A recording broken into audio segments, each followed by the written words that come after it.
Kamusta mga ka-explorer? Welcome back sa Minivan Explorer Channel. Sa video na ito, samahan niyo ko sa isang mahabang biyahe mula Pulumulok, South Cotabato, papuntang Midsayap, Cotabato. Vice versa ito, mga explorer. Balikan, subukan natin ang performance ng ating minivan. At hindi lang basta-basta route, dadaan tayo sa ilang bahagi ng BARM o yung Bangsamoro Autonomous Region in Muslim Mindanao. At syempre, kasama natin ang ating maasahang minivan, ang DA64B, na susubok sa haba at kondisyon ng biyahe na ito. Ready na ba kayo? Tara, biyahe na! Welcome to Minivan Explorer, your home for road trips, good food, local stories, and hidden travel gems around the Philippines. If you love adventures on wheels, you're in the right place. Join me as we discover towns from city streets to mountain roads, from food trips to culture and history. Meet people and appreciate the beauty of traveling in a simple minivan. Please like, share, and subscribe, and tap the notification bell so you never miss another ride, and you're always part of the next story.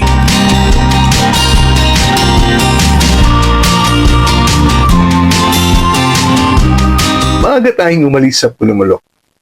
Tahimik pa ang paligid, fresh ang hangin, perfect start para sa isang long drive.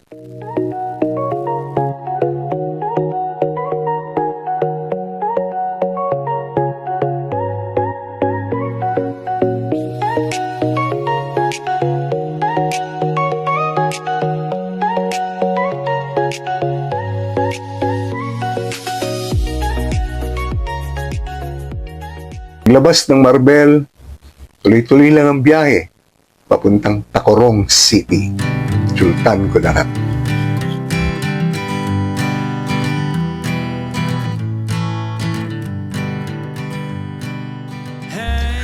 Habang papasok naman tayo ng Isulan, Sultan Kudarat, mapapansin nyo yung mix ng urban at rural scenery.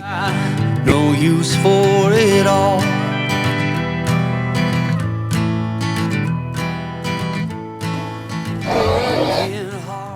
At dito na nagsisimula ang isa sa pinaka-exciting na bahagi ng biyahe. Ang pagpasok natin sa BARM o Bangsamoro Autonomous Region in Muslim Mindanao. Dadaan tayo sa Sharif Agwak, ang kapital ng Maguindanao. Mapapansin mo dito ang mga mosque, local establishments, at ang unique vibe ng lugar. Nakarating ka na ba rito? Comment please kung ikaw ay may experience ng travel dito. Pakishare mo na lang sa comment section. Dadaan din tayo sa Ampatuan, isang lugar na may malalim na kasaysayan. Pero ngayon ay patuloy na bumabangon at umuunlad. Baby, why won't you talk to me? Can't get your tongue when we're talking about what I need.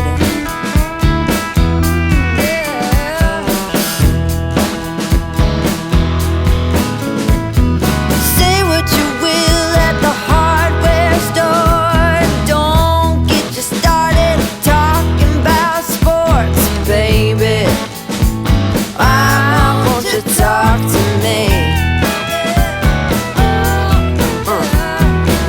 Get your tongue when we're talking about what I need.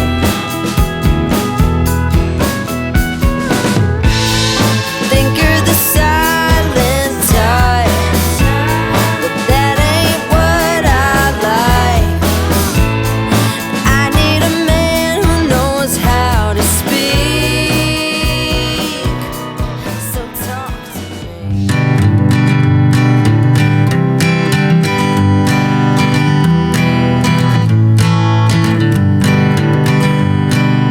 Hanging on, walking tall.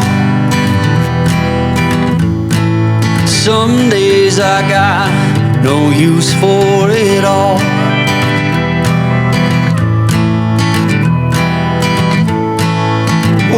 working hard, making less. Some days are bad, bad at best.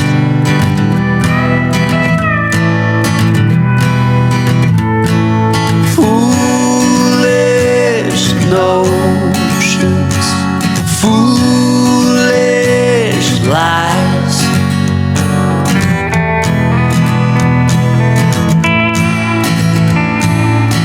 I set to thinking I could make something of me, playing every game except the lottery, serving everybody else and told myself I'm free. Misery is a showy state of bad company.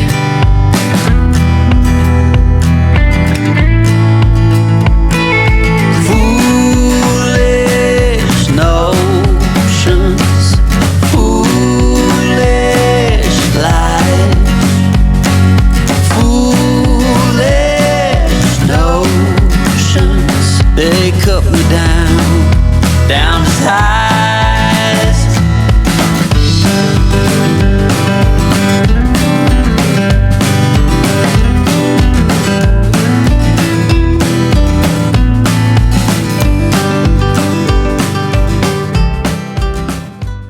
At sa wakas, narating din natin ang Midsayap, Cotabato. Isang bayan na puno ng buhay, negosyo, at mga taong masayahin. After a long drive, ibang satisfaction talaga ang makarating sa destination mo.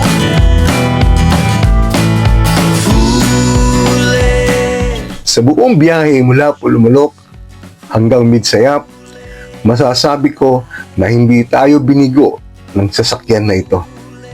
Kahit mahaba ang ruta, halo-halong road conditions, may smooth highways, may rough patches, steady lang ang takbo niya. Ramdam mo yung consistency ng makina. Hindi hirap, hindi pilit.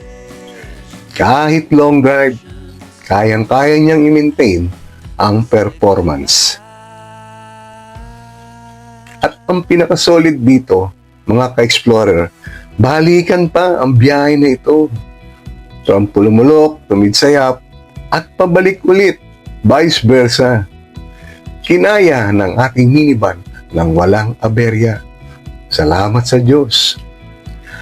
Fuel efficiency ka mo, panalo din. Hindi siya ganun kalakas sa konsumo, kaya sulit sa long distance travel. Comfort-wise, kahit minivan siya, surprisingly okay ang ride. Hindi ka agad mapapagod kahit ilang oras ka nang nasa daan. Dito mo masasabi na hindi kailangan ng mamahaling sasakyan para mag-enjoy sa road trip. Basta maayos, well-maintained, marunong ka magdala. Kahit simpleng minivan, kayang sumabay sa kahit anong biyahe. Saludo tayo sa ating minivan. Solid performance sa long drive. Balikan pa.